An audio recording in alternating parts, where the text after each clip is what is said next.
The Venezuelan crisis is moving relentlessly from catastrophic to unimaginable. The level of misery, hunger, human suffering, and economic destruction has reached a point where the international community must rethink how it can help. Many observers had believed that as Venezuela's economy worsened, Nicolás Maduro's government would just lose power. Instead, the government has become stronger. It has illegally installed a constituent assembly with full powers. It has deregistered opposition parties. It has sacked elected officials, and it has stolen 3 elections in just 2017 alone. The best scenario to get out of this mess would obviously be free and fair elections to choose a new government. This is Plan A for the Venezuelan opposition, organized around an organization called La Mesa de la Unidad Democrática, and is being sought in talks taking place right now in the Dominican Republic. But it defies credulity to think that a regime that is willing to starve millions of people to remain in power would yield to the ballot. A second alternative would be a domestic military coup, which is obviously less palatable. It is extremely unlikely because the armed forces have been thoroughly corrupted by the regime. A third alternative is these targeted sanctions that have been put on the table and are being implemented. These work slowly at best in comparison to the dramatic collapse of the Venezuelan economy.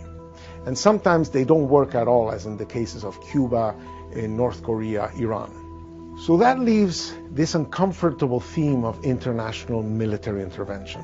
That obviously scares most Latin American countries, especially in Mexico and Central America, which have frequently been on the receiving end of these unwanted military interventions. But these may be the wrong historical analogies. After all, Simón Bolívar became the liberator of Venezuela thanks to invasions he organized with the support of the Nueva Granadans of those days, Jamaica, Haiti, and the UK. So as solutions go, it is time to consider things outside of the box. So here's one. The National Assembly, which was elected with a 2/3 opposition majority in elections that were unfair but still they won, could take its majority to impeach President Maduro and appoint a new government, which could then request military assistance to restore the constitution. This coalition of countries, which could include Latin American countries, the US and Canada, European countries, would be a force that would help free Venezuela in the same way as Canadians, Australians, and Brits liberated Western Europe in 1944-45 with US help, and in the same way the international community has acted on Bosnia and Kosovo. None of this would require approval by the United Nations Security Council because the military force would be invited by a legitimate government seeking support to uphold the country's own constitution. The existence of such an option, just the existence of such an option, might even boost the prospects of other alternatives like the negotiations taking place in the Dominican Republic.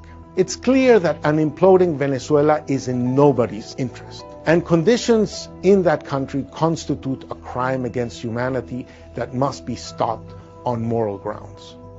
As the world debates the best way forward, there's only one question that remains. How many lives must be shattered before a solution comes?